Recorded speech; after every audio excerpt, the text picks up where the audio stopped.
Hello, hello. Good morning. Good morning. Hi. Okay, so we are all ready to go. Soul, my little boy cat, is over here like marking all the cards for us, charging them up for the live stream. Good morning, good morning. Heather, thank you so much with your $20 super chat before we even started. Thank you. Okay, so we are gathered here today on this beautiful Friday morning to do a live stream reading. And we are doing what is the spiritual purpose of this connection. But before we get started, I have a really exciting announcement, and I'm really excited to announce this. For those of you who are patrons, you've already seen all of this stuff, but we're announcing this here on the channel. So just bear with me. I'm just gonna make a quick announcement here. So I'm so nervous about this. I don't know why. I'm so excited to show you guys this, but okay, so Alex and I have been working on something, and now it's something that you can actually purchase.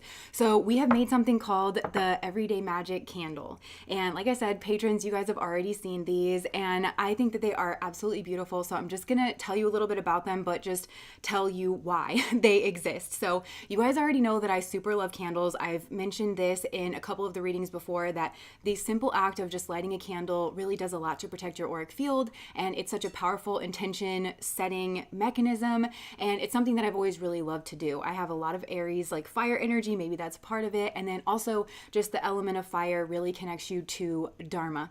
And so Alex and I spent a lot of time making this candle because I have actually been fortunate enough to live down the road for quite a while. I don't anymore, to a shop where they had like house witches, and you could actually go in there and you could talk about what intention you wanted, and they would like make you up a candle. So I've done that a couple of times in my life, and it's really worked for me, and I super love that. But the thing about it that always kind of like a little bit bothered me, not a lot, because it's always like I've had great results from doing that.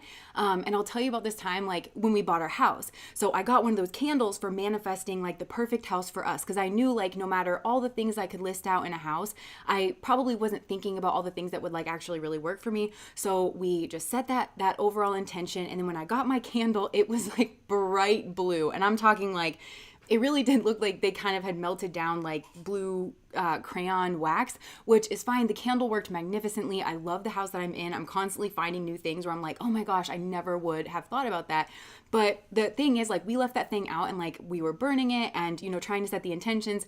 And I just like always feel kind of like weird about like it didn't match my decor. And then I do get kind of nervous. I never want to make people feel uncomfortable. Like if they come in my house and I have like a bunch of witchy stuff out and they're like, you know, super conservative or something like that, I don't want them to feel like necessarily uncomfortable. And I hate feeling like I have to kind of keep track of it. So I wanted to create candles that can be that like very intention setting purpose. These are the cleanest candles that you can burn, thanks to Alex, because he like spent months just researching the wax, because I didn't even realize there was so much to learn about wax. This is like the purest soy wax that we can find, very clean wicks. The scents that we have light scenting here in this candle, and it's the cleanest scents on the market, and it's not overwhelming, and it's really nice, and it's really elegant, and it's really classy. And I just love these containers, and I wish that you could feel them because they're really substantial, they're very thick, and you can kind of see the candle, like when the candle's lit, there's a kind of beautiful glow that comes through both the black and the white. And for those of you who do your own ritual kind of magic, you know, black, white, and red are really like potent colors for whatever it is that you want to kind of like work with. Black is very protective, white is very like clearing, and red is really energizing. And obviously we don't have a red option, but we do have dragon's blood. This is also something I wanted to tell you, kind of dusted on the top. And for those of you who don't know what dragon's blood is, it is a resin. It's actually really beautiful, just like whole, but dragon's blood enhances any intention setting that you want to do. So we have different mixes, and it's actually the mixes that we have are infused into the wax. And as you can see, like you can't see it. It's not like blue or green or anything like that, but it's still like mixed in with the wax. We have dragon's blood actually infused in with the wax, and then like I said, we've got the dragon's blood like just kind of shaved on the top. And I just think it's so beautiful. I think it's like really, really elegant here as well. And then you'll notice we have the wood wicks, but I had never seen these before, and it's in the shape of a cross. So a lot of you, again, you'll probably hear like uncrossing, which is kind of undoing negative energy, whether it's within you or without. And also the cross symbol is such a spiritual symbol. It's where the heaven meets the earth. It's like the heavenly spiritual plane meets the earth, and so it also creates like this beautiful conical flame. And all of this, like, there's just been so much thought that has gone into it, and the beautiful frosted glass, I feel like this is so elegant, and it can go really in any space. So we have several different intentions, and my goal with this as well is that this can go in anybody's home. If you have a really nice space, if it's just a kind of casual space. The black one is the 4 elements as well, Catherine. Yeah, like the 4 elements with the cross. The black one is so elegant. I love decorating with black, like especially if you do it well and if you like add it in just like the right place. It looks so elegant and so stylish and so sexy, like when it's just out on your table or something like that. The white I feel like looks really good in like boho spaces, or if you do have like a light, airier kind of a place. But also I mix and match these all the time, because if one looks good, then the other one typically looks good. And like, I don't know about you, but I do like to change things up a little bit, but I like to know things can look good in the space, and I like to know that I have a product that I can rely on. So whatever intention that I want to work with for the month, that's the intention behind these candles. Whatever intention you want to be working with in the month and lighting your candle, whether it's in the bath or like just out and just working with, then you can do it in an elegant way, and you can mix and match them and not have to worry about like, is this going to clash with my space? Is this something that I'm going to have to worry about when my neighbor who's been getting my mail for a week might like accidentally step into my house, and then I'm going to have this bright blue candle that's like lit with a pentagram and like have to explain that it's protective and it's nothing evil or weird, you know? So I just wanted to show you guys this. They are available on our website, 9 Woods. And for those of you who are very familiar with the Wiccan Read, we got that name from the 9 Sacred Woods, which is, we've blended that in with the scents. We've like really taken a lot of inspiration from that, and then also the wood wicks. And so anyways, that is that. I always feel weird about mentioning those things, but I really do think that this is a beautiful, great product. I use it everywhere in my house. And yeah, babe, how long does this burn? I know it burns like for a long time. You get about 30 hours out of it. About 30 hours out of it. It was 30 to 40. Yeah, 30 to 40 hours out of it.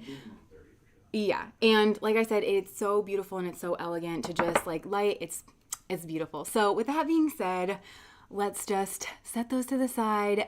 You can take some time, think about the intentions. And for those of you who are patrons and you already have these, if you guys want to just like mention what you like about it, we've already had some repeat orders because we launched this over on Patreon, and I was really surprised that we've had some repeat orders. So thank you guys so much. What is the source for tarot and astrology correspondence? Thank you so much.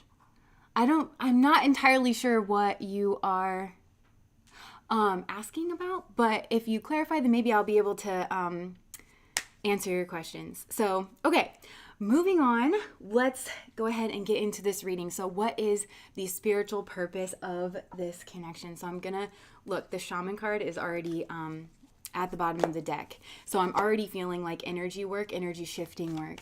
Hello. Hi, Vidya. Oh, thank you so much. Okay, yes. All right, Spirit. 3 separate piles, please. Messages for the highest vibrational good of all beings. 3 piles. What is the spiritual purpose of this connection? What is the spiritual purpose of this connection? Oh, Nana said she loves her candles. Okay. Ooh. Okay. All right, Spirit. It's got to feel right. Okay. 3 piles. Messages for the highest vibrational good of all beings, please, Spirit. What is the spiritual purpose of the connections that they are thinking about with their people? And I see your true colors shining through. See your true colors, and that's why I love you. So don't be afraid to let them show. So bringing out your true colors. You're standing on some kind of threshold here. Okay. Yeah. This is, this might be an overall message because I'm getting it to like snap you into a new way of being. And then we've got the temple. So definitely like strong spirit. Okay. So I love to look at the bottom deck energies. The temple, This is about finding the temple within. For me, it's the green of the heart chakra, connecting with the heart chakra. So, and also one of these piles, which I'll show you in a second, is the storm. I'm just seeing like a shock to the heart. And you're to blame, honey, you give love a bad name. But then we have apocalypse, the apocalypse card, which is an initiation card. So it's to initiate some kind of an apocalypse, which is, the word apocalypse means uncovering.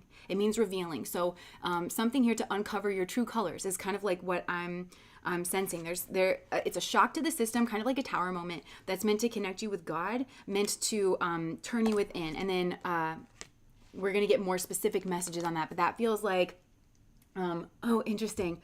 That's like the overall like energies that are coming through. Okay, interesting. So pile number 1 we have here is the thread. Interesting. That red thread. That's pile 1. Pile number 2 is the orphan. Interesting. These are interesting. And then pile number 3 is the storm. These are interesting, and they have like a similar color. Okay, so pile number 1, pile number 2, pile number 3. So pile 1, pile 2, pile 3. I'll let you guys meditate on that for a sec. Okay. I don't know why I just want to remind you that sometimes like Spirit might be trying to show you from both sides of the equation today, in order to kind of sift for you to see that, okay, because there's a purpose for you and there's a purpose for them, and the purpose for you or the purpose for them might actually be stronger. So you could potentially get sucked into the quote unquote like wrong. I don't believe that. I don't believe in that, but like the quote unquote wrong reading that's like from their perspective, because that might actually be the stronger point of change or transformation. So just keep that in mind. If it feels like the energies are flipped, then maybe the energies are flipped. And Spirit is wanting to highlight that there's some kind of like distribution or like kind of karmic rebalancing that is going on. Okay, so for pile number 1, the thread. Okay, so this is definitely like a very strong soulmate connection, very strong with this red thread. You are definitely destined to meet this person in this lifetime. And I'm picturing the thread actually hooked up to your heart. So it's like this person has a direct access here, like to your heart space, and like really kind of like pulls here on this space. So I'm also hearing another song. It's called, it's 7 Things by Miley Cyrus. Okay, actually I'm getting a lot of information from this one. So yeah, it's like, I probably shouldn't say this, but at times I get so scared when I think about the previous relationship we shared. It was awesome, but we lost it. It's not possible for me not to care. So let me just stop right there because it's giving me a lot of information. Like I said, I feel like this is a karmic connection. You definitely have past life things here with this person. Now, you could have been together with this person in this lifetime, and the relationship, there's something about it that like, it made you uncomfortable. You didn't really, you didn't like that. It wasn't fair. That's like really what I'm getting. I'm just getting this image of like, it wasn't fair for you. The scales were like dramatically out of balance in regards of giving and taking. And we'll talk more about that here in a second, but it's not possible for you not to care, because I feel like this is the group where it's like, you have a lot of heart energy. You kind of are a bleeding heart. You are very emotional. And I feel like this connection was meant to kind of ripen you up intellectually, where you had to kind of look at this person through an intellectual lens, just through like, you had to kind of strip away your emotions. I'm seeing the 8 of Cups now, and really kind of like get real with yourself and really like assess like the treatment that you were receiving, because I feel like the love was there, but you couldn't go on like, you know, holding that love, but then feeling disrespected in the space. Like that just doesn't really click for you. And I think it maybe has brought up some kind of deep philosophical question of like, can you be loved and disrespected at the same time? Or does love inherently involve a certain amount of respect? Because I do feel like the emotions are there. I do feel like there's a lot of passion, a lot of chemistry here between the two of you. Like you really are just kind of like brought in. And then like that's bringing me back to the song of 7 Things, where she says, and now we're standing in the rain, but nothing's ever going to change unless you hear, my dear, the 7 things I hate about you. So it's almost like you have to stand up for yourself. And I'm not telling you to like run out and be like, here are all the things that I dislike about you, you know? But I feel like definitely, I just feel like you're a very mature person. And like this pile doesn't really require me to be like, maybe don't. Like if you feel like doing it, I think that would actually be out of character for you to like actually say like, look, I do not appreciate the way that I'm being treated. he loves me, but is it how I want to be loved? That is like that very central question. And then she lists out the 7 things. So it's almost like this person has to hear that like you're not tolerating it anymore. You love them, but you just can't. And I almost feel like this person needs to feel you moving away from them. But at the same time, this is kind of strange because I do feel like there is this red thread. There is this like very strong soulmate bond that it's like, even if you do walk away from this person in the physical, I just feel like you're never really severing that bond. This person might actually dominate your energy without you quite realizing it. Like they just like kind of always pull on your energy. They have like a lot of sway over it. Like that's how bonded and like connected you are. And it's really caused a lot of storms for you. But I feel like you're always taking the hit in the connection. And that's something that you're really learning about. But first I want to list out, because she says the 7 things I hate about you. You're vain. You're vain. You're something, you're insecure, you love me, you like her, you make me laugh, you make me cry, I don't know which side to buy. Your friends, they're jerks, when you act like them, you know it hurts. I want to be with the one I love, and the 7th thing I hate the most that you do is you make me love you. Games, yeah, you're vain, you're games, you're insecure. And I feel like those are the things that I think you were confronted with. And I'm hearing like mix and match, but I think you were actually, this was a package, this was a bundle, this was I should be laughing. You know, we have to laugh because laughter is actually very cathartic, and I feel like that's kind of what we're doing. Here in the space is transmuting the energy. That's another part of it, is like, I think you were meant to dominate the energy. You were meant to take back your power in this connection and transmute the energy where you no longer felt at the whim or at the mercy or a doormat to this person, and instead you felt in charge of your own self and your own life, and you actually flipped it around. And I'm hearing laughter may actually be a pretty powerful cue. You probably heard this, that when you laugh in a space, it transmutes the energy and it makes things like higher vibrational. When you can finally kind of get to that point, we have to have a laugh, absolutely. And I feel like when you get to this point where you're just kind of like laughing about like, oh my gosh, that was crazy. Like, I think that's actually quite a big milestone. But I do feel like this person could have potentially been vain. Like, they could have not seen you for everything that you were worth. They just wanted you for superficial reasons, even though they liked you for more than that. It's like they could have tried to like knock your energy a bit to keep you feeling lower, to keep you feeling less than, so that they could control the situation. Or they could have like left you for a situation that was more vain, that they felt like they could gain in material world, or like they didn't actually have a connection with. And then the games, like I feel like this person played games, they played mind games, they played power games, again, and it's weird, and we've gotten this message come out before, but I feel like it's weird because this person cares about you so much. I just feel like they don't have the coping tools. They don't have like the inner emotional strength to deal with that in a healthy way. So instead, I think you got a game player. I'm kind of picturing this person even like Googling, how to get like a person, how to, I don't know. It's like they very well could have ended up on like those toxic channels that are like telling people to play games and manipulate people, and I think you do realize that this person's insecure. But then this is where I want to jump over to like the Aries Libra axis. This is where I feel like, and we've gotten this message too, but I feel like that you're learning a lot on the Aries Libra axis, and I would pay attention if you have any transits there, if you have any planets there, like what aspects are you actually like kind of dealing with. Low EQ, potentially, not you, but I feel like this person potentially could have a low EQ. But for you, I feel like you're learning the lessons of the Aries Libra axis, because I think that you are very loving. That's why I was saying this overabundance of the heart energy. Libra is ruled by Venus, and I think you're always willing to make the concession. But I do think that it's a balance, and that this person was never really giving. Instead, they kind of got used to you kind of negotiating. But I also think that because you're such a loving person, like this is also where some of you could be life path 7, or 7 is a really powerful number for you right now, because 7 things is like really sticking out to me. But 7, like as a life path, is actually surprisingly a lot about the intellect. So I think that this Libra is kind of the sign of negotiations. So I think when you were having conversations with this person, or you were trying to figure out how your relationship was going to work or be balanced, or what you needed versus what they needed, I think that you could potentially allow yourself to be because of your love, right? And I'm hearing follow your heart, but take your brain with you. Because of your love in this situation, you allowed it to override your logic in this situation, maybe one too many times, and lived to regret it, is what I'm hearing. Because the conversations of like, well, you should give this, or you should change this in order to accommodate me in this particular way. We talk about this a lot. There's a reason why you do not when you're negotiating, you never negotiate from that Aries space. You never negotiate from your sun space, who you are, your soul energy, right? And I always kind of think about like, a gay person who somebody is trying to convince them to go to conversion therapy because something's quote unquote wrong with them, but in reality that's very much a part of who they are, and if they change that, they're fundamentally changing who they are. So it's just a declaration that somebody is, like, whoever's trying to get them to do that is not okay with who they are. They don't love them as they are. And when you start to give from that place and you're not really catching that it's inappropriate for somebody to ask you that, it's actually a sign of like not love.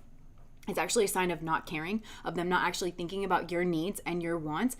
When that happens, it weakens your position on the negotiating table. Again, that's Libra. So really covert negotiators, like especially when you get to high level, I'm sure they kind of try to sneak that in where they're trying to weaken their person's, I'm not saying, like, I'm sure there's healthy negotiators out there, but you could see how this could be kind of a dirty game where it's like they try to weaken their negotiation, their other negotiators' bargaining power by getting them to agree to things that are not actually should be agreed upon. But I feel like it's because of trickery or guile or just using your heart and like your love energy against you, and not necessarily for the sake of doing that, because I am getting that this person loves you.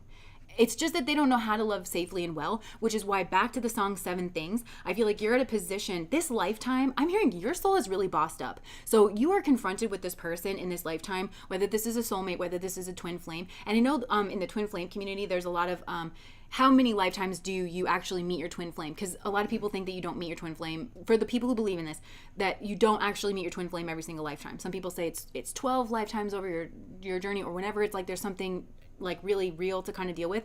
I feel like your soul is bossed up. I feel like you are actually ready to confront this very powerful soulmate connection, stand up for yourself, and kind of cut the cord. And in that way, you're putting the ball in their court. And just with the flame thing too, they're wanting me to say, how come, make sure that you understand that it goes both ways. You'll hear that the kind of more toxic twin flame community say, well, I have to negotiate based on them. I can never leave them. When in reality, by you sticking around, you could not be further away from them. If you really truly believe you're the same soul, you need to be doing what's best for yourself. This is your control panel. You can actually control yourself. So if they are really you doing what's best for you is actually doing what's best for them. You do not need to hang around and then negotiate what you want and what you need. Put your life on pause, put your healing on hold in order to accommodate someone else. That's not actual growth. And that could be another tricky way where you've kind of fallen into the trap of negotiating your sun energy, your power energy. Some of you could have really felt knocked, really felt exhausted. And that's another thing that I feel like you potentially had to confront. And it was the spiritual purpose of this, is experiencing the weakness of it in your own vitality, in your own health, in your own career. I think you really had to feel that it was weakening you, because I don't think you quite realized it. And I think that you really did think that there was power in sacrifice, and there is. But it's like when it's given freely. And I feel like there was like coercion or manipulation. And it's weird with this person, because for most of these people, keep in mind this is a general reading, I'm not getting that they were like, machinating behind the scenes. This, I really do. And I think you see this. I think you recognize this. It comes from a place of insecurity. It still doesn't make it right. And you need to be treated a certain way. And I'm also now seeing other red threads that are kind of around, because I think you were put in a position, again with Libra, where you had to make choices, and where it's like, okay, you had to choose to love this person or to be respected. You were put in that position where it's like, either you stick around and love this person, or you get treated the way that you deserve to be treated. But the thing is, I'm also seeing that other people are watching on, because you being with this person, or you allowing that kind of behavior, I think was an announcement, a silent, very loud announcement, that I think it would have, if you were with this person, I think it surprised a lot of people, because I think you are strong. I think you do have a very good reputation, where it would have been like, oh, I didn't realize, like, why are they allowing themselves to get treated that way? And then it might have weakened your position. That could have also like weakened your position in your career, or like in a social standing in some way, where maybe you were like, I don't know, up for a promotion, and they were like, I don't know, they kind of get walked on, like, and I need them to really be this way or that way. And I'm not saying that has happened for everybody, but I do get the sense that there is some kind of onlookers. For others of you, I feel like this could have potentially been family, like especially if there's children involved, where you're meant to be their behavioral model, or you're meant to be their relational model. And so you don't quite realize that it's actually knocking your position as that sun energy, the philosopher, the person who clarifies, the person who heals, the person who guides, like within a family unit, in terms of what you tolerate or what you don't tolerate. I don't think you quite realize the broader effect. I'm literally seeing like generations. And even if you don't have children with this person, it's like you needed to choose to not be with this person if they're going to continue to be in that energy. And all of this is, again, to put the ball back in their court, to flip the energy, to take your power back and to start healing. And in that way, I feel like you're kind of leading the way. This person, like energetically, you're the more dominant energy, and you should be, because you handle power well. I'm hearing like you just handle your energetic power well, which is why people like you, and it's why you should be a leader. So that brings us to the next spiritual purpose of this, and Spirit showing me the candle, the flame, the dharmic energy, you connecting with your own dharmic energy, and you're meant to be seen. Like, okay, so I'm getting it, like you held a candle for this person, and I think this person held a candle for you, right? And for those of you who don't know, like that's kind of like a metaphor for like you love them, they have a special place in your heart, but then it was meant to light your own dharmic energy. You're meant to be seen, a lot of you're meant to be a leader, you're meant to and oh my gosh, I hate saying this kind of thing. Okay, so don't let this, if you're gonna buy a candle, don't let this affect your choice. Like really truly choose like from your heart. But if you do purchase one, like whatever one you purchase, like whatever intentionality that you're setting, that's the cycle that you're kind of wrapping up. That it's like that intention was also a part of the spiritual purpose. You're meant to, like, if you do like get the clear one, you're meant to clear this energy, you're meant to clear this karma, like whatever it is. But I do feel like you're stepping up into some kind of like leadership position. It's connecting with your dharma, and for a lot of you, I'm hearing it's connecting with your voice, and it's connecting with your own self-confidence to say like, no, I'm not going to be treated that way or this way. And it's going to forever change your bond. It is going to purify this thread, because I'm just seeing, it almost looks like he's hanging on, or she, like whoever this is like dangling from the rope. Remember like the rope challenge in gym class where you had to like climb that rope? So it's been an uphill climb, and that's another Miley Cyrus song, is the climb. You know, it's all about the climb. So I feel like this has been kind of a difficult journey for you to actually climb, because I'm not actually seeing you climb a mountain. I'm seeing you climb that rope with the upper body strength, you know? Thank you so much, Mega. So this is actually a really potent, really powerful connection. And, you know, I'm seeing the black and the gray here, like it looks like fog, but to me, this actually looks like smoke, which is reminding me of sage. Like, again, I feel like you're saging this out, and then sage, what I was saying at the beginning, like with the hermit, like where you've actually gone within. And for some of you, I do think that it made you feel isolated. Like you did go through a period of like hermitude, but it's wizened you, it's matured you. And I think that I'm hearing mature love. You're now ready for a mature love. I think before you could have like fallen for these rhetorics of like, oh, well, you're just the damsel and you just have to, whatever. I think this person maybe tried to put you in that position as well, or assumed that about you as well, because maybe you did, maybe you were in past lives, like, you know, things were weird in the past. So, you know, maybe that's what was going on, but I think you needed to realize that you were losing a lot in this, and that that's not actually love.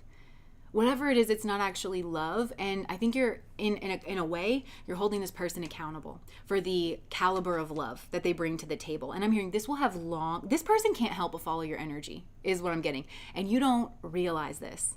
You don't realize this. This is also, you guys know I like to watch like religious kind of materials, and I was watching something about Mormons, and this one, I think it was a guy, and he had gotten out of the Mormon religion, and he said this one thing that kind of stuck with me. He said, when those women realize how much power they have, that's when things will change. Because yes, they're subjugated, but truly, like in actuality, they have all of the power, and all they have to do is like take it back for themselves. And that's what I feel like you are doing, is like you had to realize that you are the leader, you are the dominant one. You have this power that nobody can take away from you. That's what this is meant to be. That's what this is meant to be. And I'm hearing too, it's like to think of this like from the material perspective is to think about it wrong, because we think that we have to have certain outcomes or something like from the material world, but this is about alchemy. This is why your soul comes here, is like to have this kind of alchemical process. So I feel like I'm hearing no more Mr. Nice Guy. Like you're not trying to be, or like I'm hearing chump, like the word chump, like you're not a chump. You're not easily fooled. You're not easily bowled over. You're going to make sure that everything is balanced. And that's kind of what I'm getting, like, in your decisions. And like, you're clearing this out. And I do think that there was a lot of fog, but for those of you who experienced confusion in this connection, because again, the love is so very strong, but again, I feel like your treatment, like this person's treatment of you was not good. So that put you in a state of confusion, but I feel like that confusion was your psyche's way of trying to protect you from the truth so that you didn't have to act and you didn't have to make a decision. And instead you could kind of stay stuck around there. And I think that maybe through, like, you were taught or like you bought into a narrative that where you thought that was strong. Like, I'm so strong, I can actually make the sacrifice. Some of you may have even tried to like declare that or show that, like, look, this is what it's like when you give, and it's powerful, and it doesn't have to mean that you're weak, because you know that within yourself. But I think you had to learn that, like, it can be weakness, like when somebody is not seeing that, when somebody is not returning that. So I think it was actually like a really, really tough lesson. But here's the thing, here's the kicker, and I'm going to say this, but keep going on your way. Don't let this affect like how it is that you're dealing in the situation. I don't think this person's gone for long. I really do not think that this person can stay away from your energy for very long. And I'm hearing Spirit say, that's why we did it this way. That's why we sent you in. This is why this is the lessons that both of you have to learn, is because this person will follow your energy. They will get up from their tuffet. I'm hearing Little Miss Muffet sat on her tuffet eating her curds and whey. Like, this person is going to put down their curds and whey and follow you. And curds and whey, it's like protein. They're going to bulk up. They're going to get stronger, which is what you had to do to climb the rope. So I feel like this person is going to kind of have to go through a very similar process. They may even have to experience what it feels like to not be taken seriously, to be kind of taken for granted, to have to continually make a sacrifice. I'm hearing capitalism is really good for this. Oh. So for some of you, it's like they're not even experiencing this in a love situation. It's like work. It's like work is draining them. Like, I hate this. But like, if this is the lesson that their souls put forth for them, where it's like they just don't get appreciated for their work. They get overlooked for promotions. They're not making the money that they should make. They're not, and they're experiencing that because I feel like that's the way that their mind can actually get the lesson, So I do feel like this person, they're hanging out, they're trying to climb up in some way. I'm seeing like hands with like rope burn. And so I feel like they're kind of going through what it is that you've had to go through, but they are going. And that's something that I feel like you need to really realize and maybe see about this person, is that they are going. Don't interrupt their process. So like, I feel like you have been actually very motivated to wrap this up in your mind and like really put this to bed. And I think that's what this candle energy, this dharma that this is like, it's shifted you onto a completely different path, and this path is higher, and it's very spiritual. And again, I'm seeing the 7 because 7 for me is like a very holy number, and it's like coming down like from the heavens. And again, I feel like you have something else to focus on. You have something to focus on here, and it's really exciting, and I feel like you're generating a lot of energy. So there's something in the material world that you're going to be putting out there, whether it's through your voice, whether it's rising up through the ranks. It's an actual manifestation of your power, and you're meant to see that. You're meant to see the power from within you come from outside of you, and see it actually take physical form, manifest. You can hold it, you can see it, you can touch it, and you're meant to be confronted with your own power in this. But I think first you had to be confronted with your own weakness, with that feeling of it, so that you recognize what that power is. And it is health, and it's vitality, and it's knowing who you are. And that actually makes you stronger and better in a relationship. But I think, again, a lot of you could have been, I'm hearing, brainwashed into this kind of belief, because I think this is weird. I think you might not realize this about yourself, but I think you could potentially make people a little uncomfortable. Not that it's your problem. I just think that like people are a little bit intimidated by your energy or your power or your confidence. And okay, so I'm hearing it was like very subtle, like the training where maybe you were like very matter of fact, from a young age, or you were very confident, or you could really change things or move the dial early on. And people were like, whoa, whoa, whoa, whoa, whoa, whoa, whoa, whoa. Like, I think you don't quite realize that people sort of a bit have this fear of your power. This is reminding me of the Princess Diana quote where she's like, whenever a woman has power, then, people have to ask themselves, like, where's she going with it? What's she doing with it? Why does she have it? Where did it come from? Like, I think that you kind of have that. But again, because you're such a sweet person. And now I'm seeing the quote from one of the Avengers movie. Oh, I think it was Civil War. So you could feel like you're in a bit of a civil war with this person, that there's a fight. I feel like there's something you just really do not agree on. And I don't know what plane that's on, but you really just do not. And it has to do with power. But I'm seeing the Scarlet Witch where she's talking to Vision, and Vision is like, people are never mean to you, Wanda. And she says, oh, well, she thinks it's kind of like a bit of a compliment. And he's like, they can't be mean to you because they're scared of you. And then she goes into this whole speech of like, I used to think of myself one way, and then this happened, and now I think of myself this other way, because it's all people see. This is all people see, is because they don't, I guess you could say that they don't know her heart. They don't know, they know what she's capable of in terms of her powers, but they don't know what the force is within her that is guiding those powers. And so it makes them like afraid of her. And I think that you kind of have people around you that sense your power even before you could sense it. And they tried to nip it at the bud. And I think some of these people even thought that they were righteous in doing that, but they ain't. I feel like you've had to kind of like confront these things, and you've had to, again, I think all they're really doing is giving you more weight to like bench press. They're making you stronger. Like that's what this is, and you need to see that. And I think that, again, you're going to have like some kind of physical manifestation of your own strength in the material world. Something you can literally point to and be like, I did that. I said that. I moved that dial. I did, and you can look back and see how far you've come. I think that's actually really important for your journey. And this spiritual connection, that was the spiritual purpose of this connection. I'm hearing just to get you in position. And now I'm seeing you at the top of a mountain, like you are the flame on top of the mountain. And I'm hearing Bridget, which is healing. May could be a significant month, like at the beginning of May. May Day. Yeah, so now I'm hearing Mayday, Mayday, Mayday. So potentially, because you're in a tower and you're hearing people, Mayday, Mayday, Mayday. So some people are requesting your assistance. I feel like this could even be like on a spiritual level, and even just seeing you embody your power and seeing that it's not weird or gross or wrong is actually very helpful for people. So you're very much a beacon, and you're meant to be seen, okay? So I think some of you, it does have to do with your voice and your confidence, but it's like, never forget that you are your actions. This is, again, coming back to karma. Karma means action, and like you taking the actions in the world. I'm just hearing, allow yourself to manifest through, allow yourself to build stuff, allow yourself to be moved, allow yourself to take action in the world, and learn to trust yourself, and learn that it is good.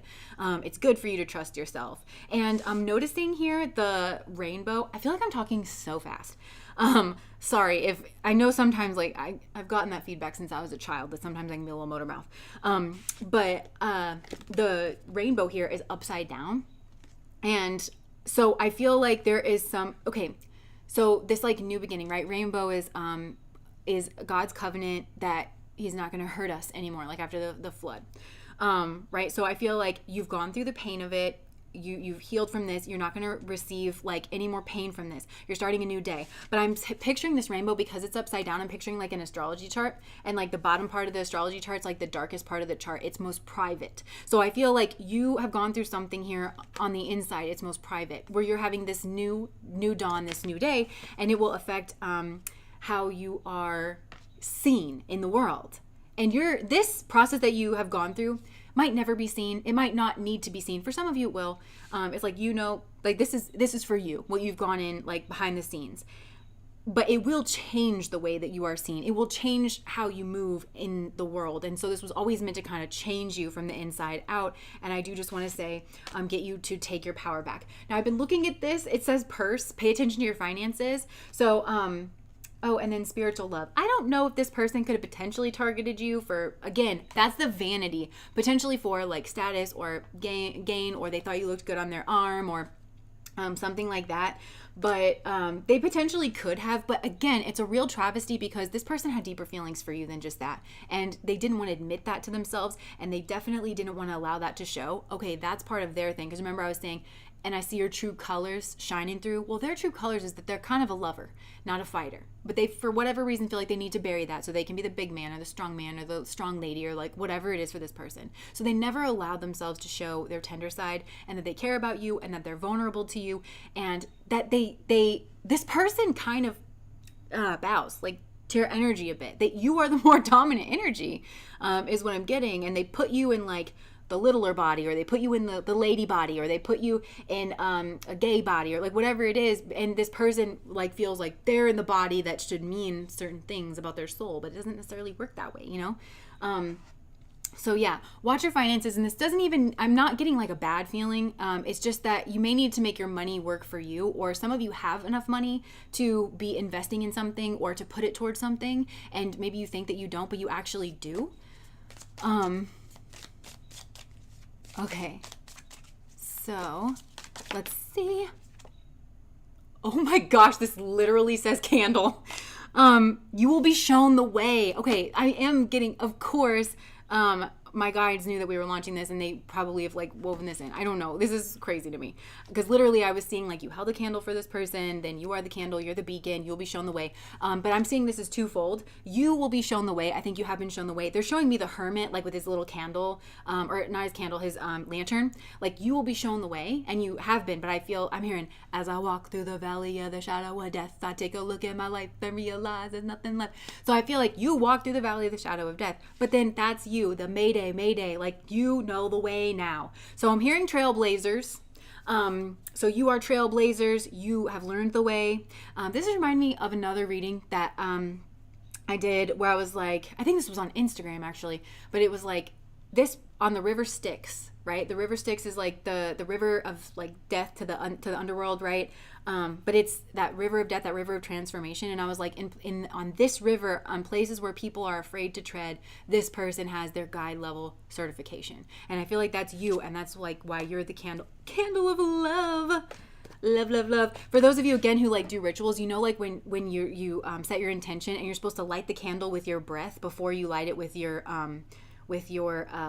lighter. So you whisper things like, you know, like, may you protect me, like, may you da da da da. Like, I just feel like, oh, and I'm hearing that every when you really understand life, you understand that every blade of grass has an angel, its own angel that stands over it, whispers, grow. So I feel like that was them, like they were trying to light this dharma within you, and you had that angel, and now you kind of become an earth angel. This is starting to kind of like bloom. It's starting to take root. This is supposed to manifest, and I'm seeing the Empress now. So I feel like, yeah, you are the Empress. Okay, again with the purse. And some of you got a new purse, or if you've been wanting, I don't know, there's something, I'm seeing you with a really cute purse. Maybe from Target. I'm so sorry. Look, you can pin it on Etsy. So maybe if you've been thinking about getting like a pretty purse, I am seeing kind of a vibrant color. So maybe the color of your purse matters to help stimulate your finances or something. So if you were thinking about getting like a summery kind of color purse, I feel like you got the green light. So I would laugh so hard if you went to Target and there was like a purse and you were like, oh my gosh, I'm at Target right now. Oh my gosh. Go to the purse section and tell us what's there. I'm kidding. Okay. I just saw September. So for some of you, that's next month. So that's like right around the corner. Oh, thank you guys. Okay. So anything else, Spirit? And then we're going to move on to pile number 2. Okay. So that was like a lot. I'm just going to take these 2 here. Maybe 3. No, just the 2. Okay. So we have, okay, look, bear. Danger, especially in money matters. Okay, so some of you may want to pay attention. A long journey, either physical or mental, will leave you wiser at the end. I don't know if this person was trying to take your money. Also, bear in the Lenormand deck has to do with work. So, and potentially a broken bridge. But that's another thing with the karma. Remember I was saying there's people looking on, and for some of you it could have potentially knocked your standing at work, like especially if you know this person from work or something like that, because it says broken bridge says unsuccessful outcome to a problem. I really feel like you and this person were at an impasse. I'm seeing the 2 of Swords. You are supposed to be at an impasse, and you need to treat this like it is an impasse, because for some of you, like maybe it's your work was asking you to work extra just to make the same amount of money or something. I don't know. There's something here to do with finances, and I'm seeing giving and receiving. But you really are at like loggerheads, and you're supposed to be, because I feel like in the past you just would have caved. You would have taken from your health. You would have taken from your sun energy, and you're not supposed to do that anymore. There could have been a fight, or there maybe potentially should be a fight that's going to lead you on this longer journey. And for some of you, this has already happened. It's in the past. The green purse in my sights right now. That is so hilarious. Okay, spear, heartache over what you no longer have. You know what I'm wondering? I'm wondering if this isn't this person's energy. It absolutely is, okay? Because this doesn't jive with the rest of the reading. So this person, I feel like this is what you need to know. I feel like this person's having trouble at their work. I feel like they have kind of a bear of a boss, to be honest.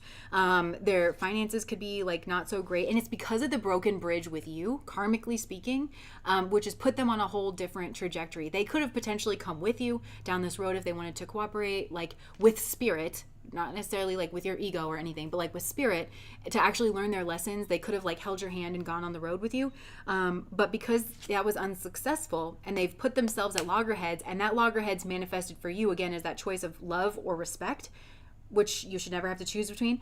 And that was the impasse. And because they did that, that was theirs to resolve, is what I'm hearing. That was their karma to resolve. And because that didn't do that, something broke. And it feels like it has to do with their finances, and potentially like their job. They may have had to get it. They could have gotten a new boss that was, like I said, not nice. Maybe didn't give them a promotion that they thought. And this is going to be a long journey for this person. And, it's going to kind of break their heart. I can't shake the feeling that for some of these people, the lessons that how they made you feel, they can only experience that in regards to their career or finances, because they're just not as moved by love because they're so shut down in that way. But they keep checking in with your energy. Heartache over what you no longer have, potentially money, status, finances, a nice boss, something like that. Yeah, maybe all this person wants us to take a vacay. Money path. This has a lot to do with money. For that, again, that feels like for this person. And I feel like you may, when this occurs, because it's either happening now or it's like gonna happen, I feel like you could potentially feel this person tugging on the thread. And that's, again, just you staying strong. And it's kind of like, I love you, but you need to learn this. And I would never in 100 million years take away the lessons that you would learn, because it would just, we always talk about the butterfly coming out of the chrysalis, and if you poke the butterfly from the outside, then it actually dies because it has to build up its wing strength. You're like, I would never do that to you. I have enough wisdom to know that like spirit knows what's best for you. So that is what I have for you guys. Pile number 1. Okay, that was the thread energy. Whew, that was like a lot.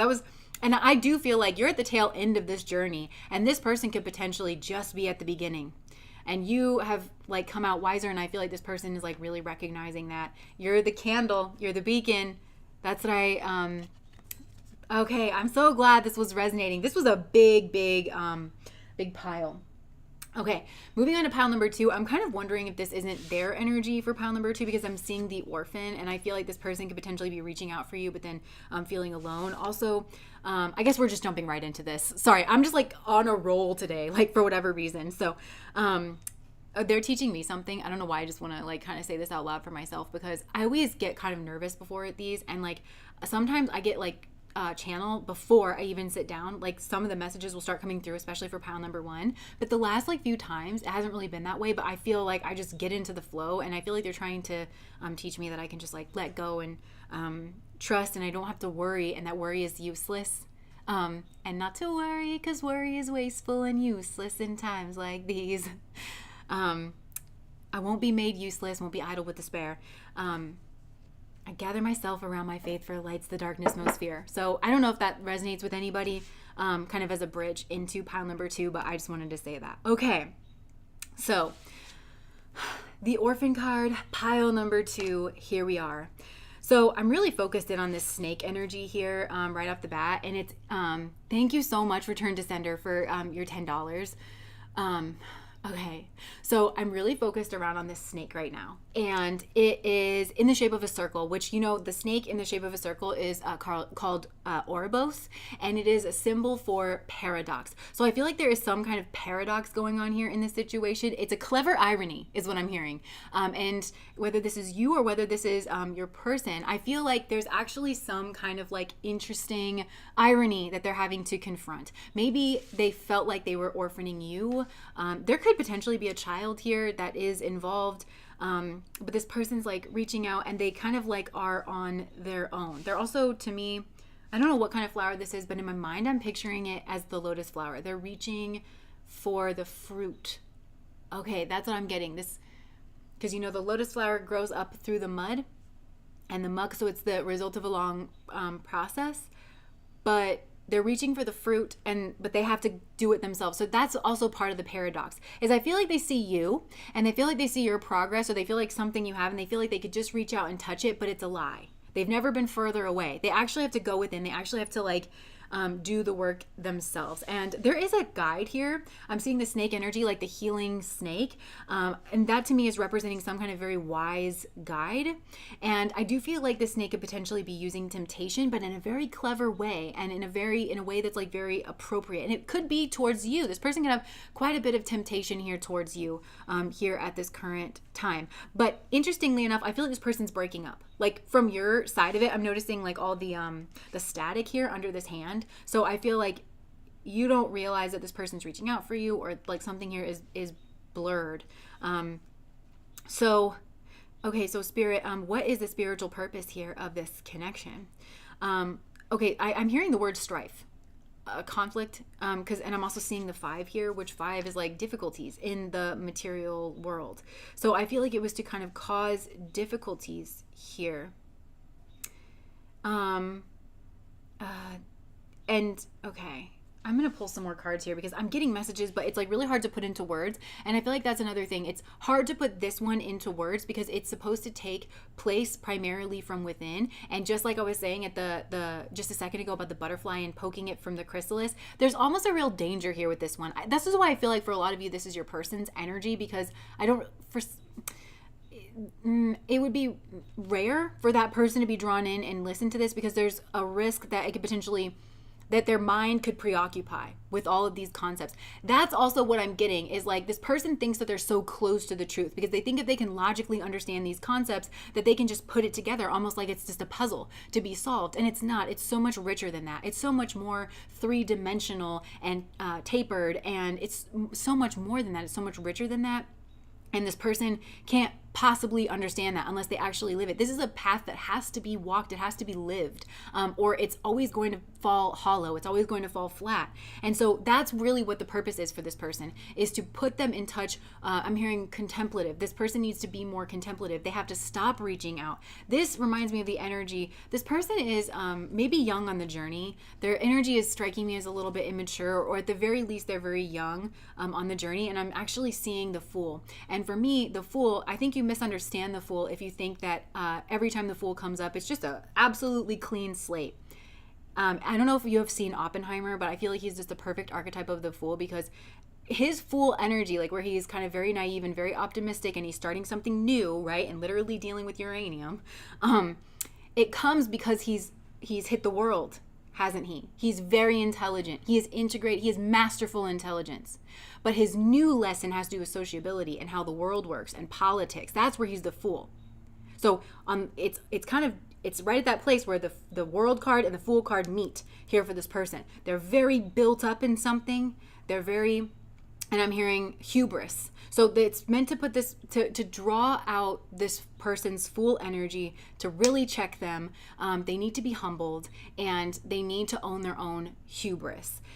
Because the way that they've built themselves into the world, they've mastered something. And I do feel like this person could potentially have mastery over something. Well, they're just a little child.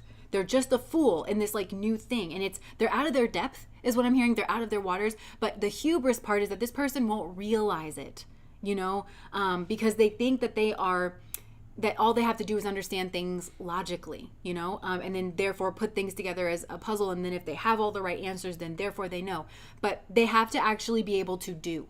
And this person being able to do is them being able to alchemize from within. And I think this person depends quite a lot on your energy actually to be able to do this, or they would like to.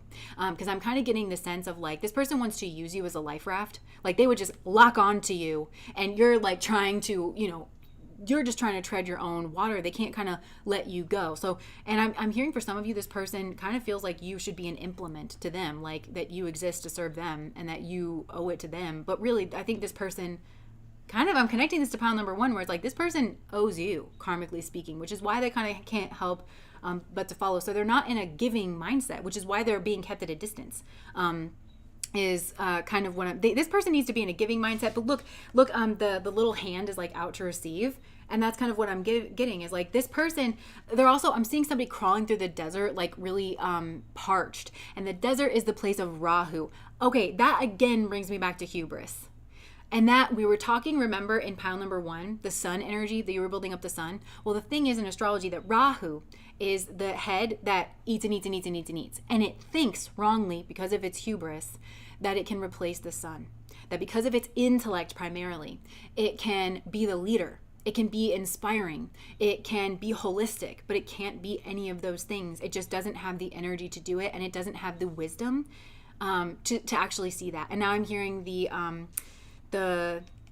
God, the serenity prayer. God, grant me the serenity to accept the things I cannot change, courage to change the things I can, and the wisdom to know the difference. I feel like this person, that's the desert that this person is in. They have so much hubris. I feel like this person, through their guile and through like connections and through conniving, has actually been able to sidestep a lot of consequences, but they're at the end of the road with that. And somehow your energy has brought that, with the cutting of the thread, basically. Or you letting go of the thread. It's like a lot of slack. This person just kind of like, jumped back, and now they're actually getting their karmic return, and they can't outrun that. But this person, through their logic, they think, well, I've always been able to kind of, I'm picturing like MacGyver, like trying to pick a lock or something. They have this crazy like, tool that has all these different apparatus, and they're trying to get in there, and they think all I have to do, kind of like a snake. You know how a snake can get in anywhere, they can climb up anything. If this hole is this big, a snake can like find its way through it. That's what this person is. And I feel like they're kind of snake-like, and I'm seeing Jafar from Aladdin. A snake am I? Well, let me show you how snake-like I can be. And for some of you, this person, there's vengeance. Like, again, this person, I'm hearing the word belittling. Like, they have tried to like belittle you or debate you, or it's like word wrestling. I feel like this person wants to play a game of semantics, instead of actually trying to get to the truth of something, actually trying to get to the heart of it. And I feel like this person, they're at the end of the road with that. That's the Fool energy. Okay, you've mastered semantics, you've mastered logic, you've mastered this. It's a legitimate thing that you need to learn how to do, is to be dexterous, but you're over relying on that. It's actually really nasty. I feel like this person's been in actually really, really nasty energy. They could have created orphans. And that could be literal, but I just feel like this person's left people out in the cold. So now this person's kind of being isolated. And I think they feel very isolated. And so now they're kind of being forced into this new beginning where they feel, I feel like this person's being made to feel like the fool. And they're not used to feeling that way. And they have to confront their own foolishness. They have to confront their own naivete. Because this is a person, I feel like this person has a major ego on them. Like, they can never admit when they're wrong. And this person's used to being right. And they like to maneuver themselves into positions where they are looked up to, or like they just have authority for the sake of it. But this is also a person who doesn't necessarily apply themselves in those positions. Like, they don't necessarily have those positions because of their knowledge, that well-rounded wisdom. They're not a good leader. Like I was saying, your energy in pile number 1, you have that beautiful, well-rounded sun energy, that you're a beacon. The sun is bright, it's warm, it has gravity to it. That's why it can support life. But Rahu just eats and eats and eats. So this person's actually very selfish. And even and I think that's where you could have potentially got into the rounds with them, is because the more you gave to this person, the more they ate. And that cycle has to be interrupted. And I am seeing like Rahu and Ketu, for those of you who don't know, it's the snake, it's the dragon, and it gets chopped at the throat. So this person also, again, with the static, like they may not be able to communicate for whatever reason. Some of them may literally have like a throat infection, or like had to get like throat surgery or like something like that. But for others of them, I'm hearing it's like they don't know how to put it into words. They don't know how to get through to you or to make like the right impression, which is again manipulation. And I'm also hearing there's a quote that says, if you're engaged in quote unquote kindness in order to get a certain outcome, you're not engaged in kindness. You're engaged in business. And that's what this person is kind of doing. They have like a smarm to them. I feel like this person has like, I don't know if they work in a corporate environment, but they do kind of have like a smarm to them. So that's like the money environment that I'm getting. Like, this person could be having financial difficulties. They could have had a parent cut them off financially. If they do, I feel like this parent likes to kind of keep them bound, kind of keep control over them using finances. And because the sun is the emblem of independence, personhood, selfhood, independence. And because this person hasn't pursued that the way you have, because I feel like you have, then I feel like this person's tangled in a web of their own making. But again, the hubris, it's like this person takes no accountability for the fact that like they come at people wrong. They say things wrong and it upsets people or people don't like them. I also feel like this is a person where if you do cut them off because you just don't like them, you don't like being around their energy, you're well within your rights to do that. But this is a person who will like go down a checklist of like, well, I didn't do anything wrong. I didn't say anything wrong. I did like this, this, and this. And you're like, good for you. You did all the right things. I still don't like you. I just don't like you. And I'm not a person, none of us are people that can just have an infinite number of relationships. We actually do have to be discerning, and this is it for me, dog. Like, I feel like you've just reached your wit's end here with this person. Some of you potentially do have a child with this person, and I'm sure that's maddening because, again, this person can just never admit like when they're wrong. And this is the type of person as well, and maybe they've done this, whether they have done this to you or not, where they've used a child to try to bind somebody or manipulate somebody into giving them like whatever it is that they're trying to get. So this person is this to me almost looks like a well, you know, like the kind of trope of like falling into the well and then there's no handles and you can't like kind of get out. So I feel like, yeah, this person has been like kind of thrown into the well and they have to sit there. I'm hearing like this person got put in timeout by spirit. They have to sit there and think about what they've done. So I feel like this person is kind of being muscled a bit. I kind of think this person has a strong feminine guide around them that is chastising them a bit. That's like, you want to act up? Do you? You're grounded, you know? And this person's like, I'm 45. Like, you know, and they just feel like they should have whatever they want. So the purpose of the spiritual connection, and again, I'm tying this back to pile number 1, because remember I said it was for you to flip the energies to take your power back. So this person, like, they're the type of person, they only feel like they're powerful when they can make other people lower than them. And because you stop playing that game, now this person is actually confronted with their own, I'm hearing squeaky, wormy energy. I don't know what that is. This like weaselly, I'm kind of like an earthworm, you know, burying myself further and further into the mud. Like, you know, that this person, I'm hearing throwing mud.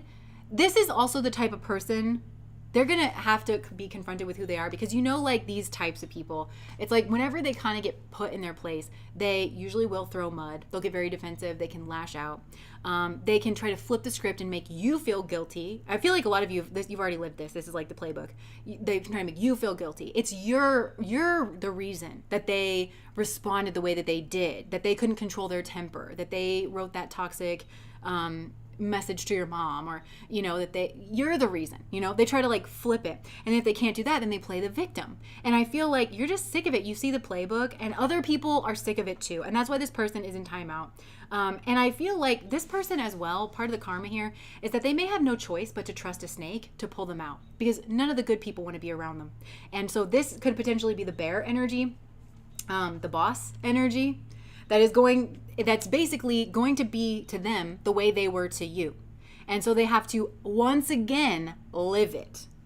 It's not enough. This person may want to skip to the end. So say like you're a person who is learning about like narcissistic abuse, and you're learning how like the playbooks, and you're like, oh, I read this book and Dr. Ramani is the shiz, and like, you know, all this stuff. And this person's like, I'm going to learn about narcissistic relationships too. I'm going to get on the YouTube channels. I'm going to learn all the definitions. And they think that's them learning their lesson. No, it isn't. That is not the same thing as living it, as crying yourself to sleep every night, as feeling powerless, as feeling like no matter what you can do. That's this person's journey. And they can't outrun it because of how they've been in the past, because of how they made you feel and they made other people feel. But again, I feel like you are, yes, you're the mirror, and also it's that very strong thread where it almost is like, I just feel like you've lived enough lifetimes together, something where it almost is like them doing stuff to you that's wrong is essentially the same as them doing stuff to themselves. So it's the karmic return. It's like it's coming right back around, and they have to live it. They have to as I walk through the valley of the shadow of death, they put you there, now they get to walk through it, and there is no way out. I'm hearing there's no way out. And then I'm hearing I don't regret it one bit, because he had it coming. I really feel like this person has had this coming for a while, not only because of you. And if this person's in another relationship with somebody who is kind of like, I'm picturing somebody who is like very well put together, maybe very beautiful, very polished, very you know, glitz and glam and everything, and it seems like everything's kind of right on the surface, that kind of shallow energy. Don't be jealous by that. That person is your knight. That person is your champion. Yours and like everybody else's that they kind of dicked around. They're getting their just desserts. They really, really are. And it's because they have to learn this lesson. They have to feel it. It's not a matter of putting the puzzle together, making a checklist. Okay, I get it, you know? It's not about that, because I think this person's trying to jump to the end. They're trying to be where you are, but they don't understand. I'm hearing The House That Built Me by Miranda Lambert. Like, they don't understand the house that built you, but they will. They need to. And that is, in a way, them paying back their karma to you. Because I feel like this person left you out, and where were they when you needed a hand? But you probably don't even regret this, because I feel like you bossed up. Like, you were like, you know what? That was terrible. Nobody should have to go through that. You know that paradox point? That was terrible. Nobody should have to go through that. But here I am, and I'm so much stronger now. Like, I never would have chosen to go through that. But now that I have, I can see that I'm different. So essentially it was to put this person, to isolate them and to put them in a place of conflict so that they can have to grapple with who and how and what they are. And this is like how they speak to people, how they navigate the world. They need to like really confront some major questions here from within themselves. So, and again, this is the temple. This is like the same thing that I was talking about at the beginning, the temple, the mountain, everything that you kind of went through. So I don't know. I feel like you went first. And there's something about your energy where it's like because you lived it. So Spirit, what else is the spiritual purpose of this? Oh, this is upside down. Oh, Lover, Don Juan. This is like that very strong attraction energy. Yeah. This person may have, oh my gosh, look at this. They could have been a trickster. They could have been this Don Juan like lover type where they were using the power of romantic attraction for their private agendas. And you had this great passion and devotion to them and an unbridled appreciation for them, but they were a trickster. They were actually manipulating others through duplicity. I also feel like this person can use a lack of money not to move on from their life. Shapeshifter. To catch the shapeshifter. That's what I'm feeling like. Because this person was the negative version, projecting any image. I'm really hearing that this could have really come through in like business or like the world, which is why they have to learn those lessons there. I don't know. It's like they shut off their heart space and validated it or something. And so Spirit is actually trying to get this person to flip into this positive shapeshifter energy. Because I do feel like they are the snake. I feel like this person is the snake. And the snake is always dual. And the snake, like there's a positive snake and there's the lower snake. And I feel like this person's been the lower snake, but they're meant to turn into a healer of some kind. Like, so shapeshifter, skill at navigating through different levels of consciousness, ability to see the potential in anything. And I don't feel like this person saw the potential in you or the potential in changing or personal journeys or anything like that. Maybe in your relationship. So yeah, it's flipping this. Anything else, Spirit? And then I'll grab some tea leaves. Again, I feel like I don't want to say too much more because this is a person who, and I said this on another reading where I was like, it's kind of like my biggest fear is like having this type person because I can feel that it could really damage them. It could really harm their journey.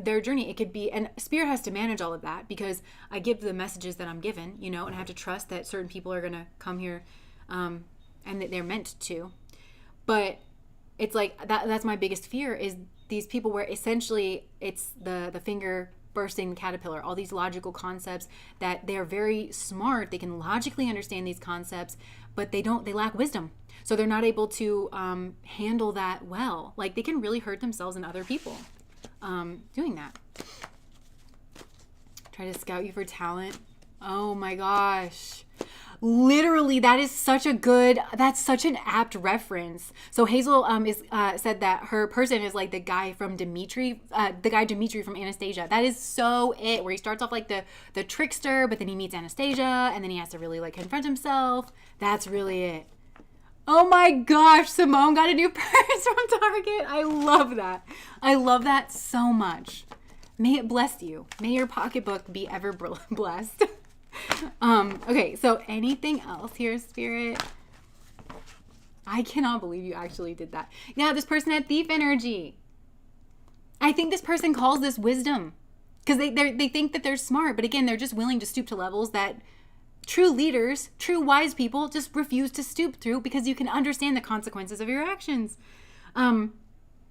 Yeah, so now, just like you had to go through this experience where you got it shed light on the potential wealth within you, that selfhood, that strength, and you can bring that into any situation. This person's on that same journey. It's just, I think they have to start back a little further back because I don't think you were intentionally going around harming people. We all start at different places, right? Yeah, and this person was stealing money, creative ideas, affection, or powers that they think they lack. And they may have done this by trying to, look, he's like with the heart, that's that Don Juan kind of an energy that could have come through here as well. And they saw you as a goddess. This person really did. There was a lot of physical attraction here that maybe they tried to exploit in one way or another. And they negotiated with an ulterior motive, and this person does. And then like they're not truthful. They're not truthful. This is also the type of person that will like not be open and honest about where they're coming from. And then when you kind of catch on that something's right, they try to gaslight you, you know, and you're like, I don't feel like you are who you say you are, or you're not coming from this place, you know? And they try to like ignore your experience. Okay, so Spirit, anything else that you want to say here about, scissors, disappointment in some affair? I'm really getting that. This person has to confront a lot of disappointment. I'm just seeing tower moments, like just multiple. Across, maybe I'm hearing like 5 to 10 tower moments over multiple arenas in their life, because they lack wisdom, they really thought none of these things were going to catch up to them, that people weren't going to catch on, that they weren't going to start to kind of whisper, that they had certain experiences, or kind of just like, they really did think that. They really didn't think that they needed to behave in an upright manner. Vine, seek out information that will help you. This person, okay, so this is what's connecting them. This is like the uptake on their own spiritual journey, is that now they have to seek out information. I think this potentially, they thought of you. Like this person thought of you because they see you as having something that they lack. And that is, again, wisdom. So it's weird because this person will never admit it. Remember I said Rahu. This person may have strong Rahu in their chart, but like Rahu thinks that it can be the sun. There's an admission there. When in their darkest of moments, which is when a leader means the most. Everybody wants to be a leader when it's fun time, when it's happy, happy, fun time, and you get to sit at the front and you get to, like this and that. But when the going gets tough, the tough get going. And so when the going got tough, this person didn't know what to do. This person scrambled. This person was like, I've really made a mess of this, and turned to a leader, and they thought of you. There's an admission there. There's an admission there of who they are and who you are. They need you. They need your inspiration. They need your light. They need your guidance. There's an admission there. And I don't feel like you were treated with that respect. I'm hearing Spirit. That's actually something that Spirit is very mad about. That this is, there was the lack of respect for your energy. The lack of respect. Yellow. Okay, kite. Vacation. Yeah, so maybe this person, I feel like they wanted to go on vacation, but look, gavel, involvement with the law. This person could have gotten in trouble on vacation and got themselves like wound up in the law. Whoa.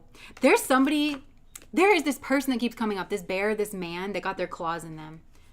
Be careful, do not take risks. This person could have taken risks on a vacation, dealings or a relationship with a man, acts forces working against you. This is the snake that I feel like this person's going to be forced into tangling with, that is actually working against them. This is crazy. Something is going to come to fruition in October. Obstacles to overcome. So there's something manifesting for this person in October. It's an obstacle to overcome, and and they're not going to get good advice like to deal with it until June. So they have to grapple with this alone. But it's a potential that they could be delivered from that. Potential. Younger woman, dealings or relationship with a younger woman. Doing something, taking a chance. I don't know. I feel like this person could potentially get themselves in deeper, if they're in the same mindset that they've always been.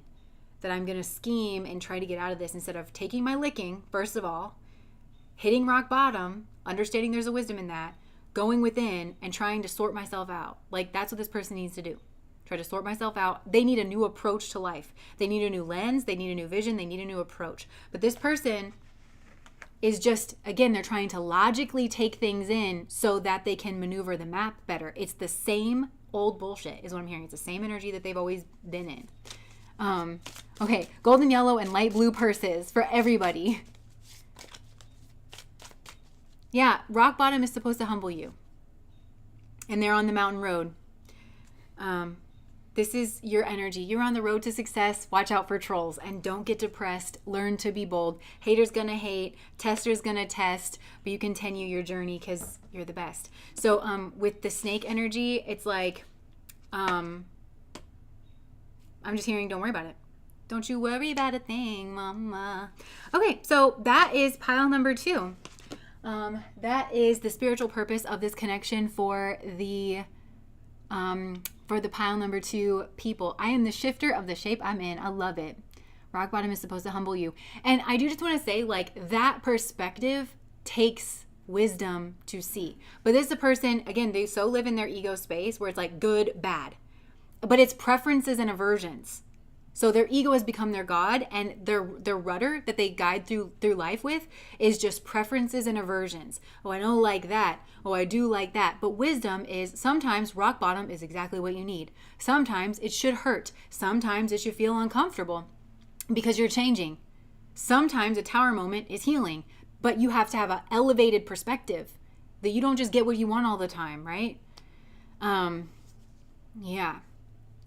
Yes. And Catherine says we could all use a new vision and a new lens because we're always growing and changing. And again, that's like a wise perspective of we're always growing, we're always changing. And Jesus says, first remove the log from your own eye. Like, I feel like that's what we're doing. We're really like removing obstacles here. So now pile number 3, I'm getting a little nervous for this one because it's this storm energy. And like we've been talking a lot about the tower moments here. And this looks like a chaotic mess to me.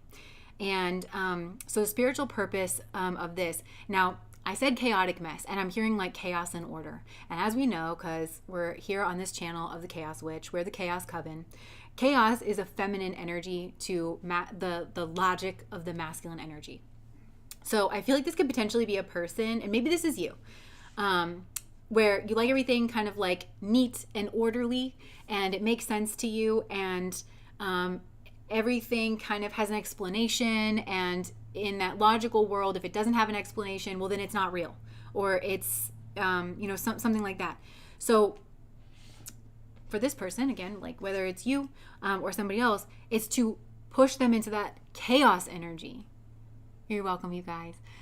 It's to push you into that chaos energy, that more feminine side, and to really jolt it. So I feel like there's something in this connection that cannot be explained through logic and order alone, and it's something that needs to be confronted. And I'm picturing like the right and the left hemispheres of the brain.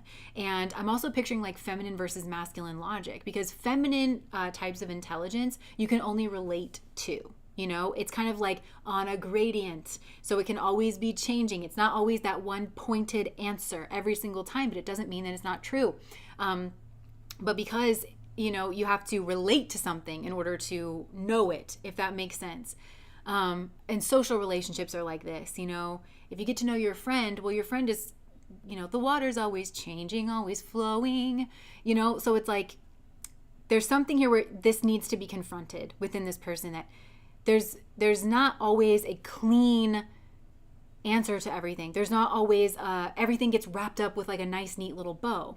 And I'm thinking about like old-timey education. How like back in the day education used to be more based on like philosophy and debate.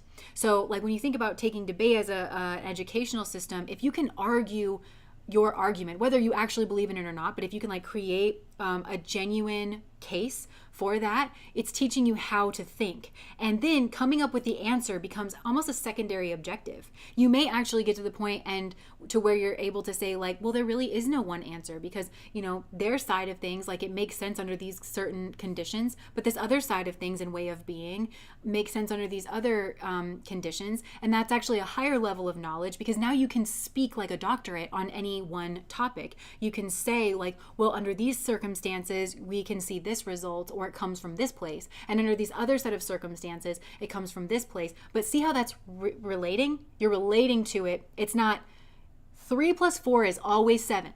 It's always 7. And you can always rely on that. It's shifting into this other way of being here for this person. This more like chaos, kind of a feminine, kind of a stormy kind of a thing. And, I'm hearing like learn to dance in the storm. I love storms. Like storms are so comforting for me. And I don't know, I call myself the Chaos Witch. I'm a Gemini. Like, I don't know. So I feel like it's learning to be comfortable in the storm, and actually like then you can think clearer and things are going to kind of like clear up. But this definitely feels,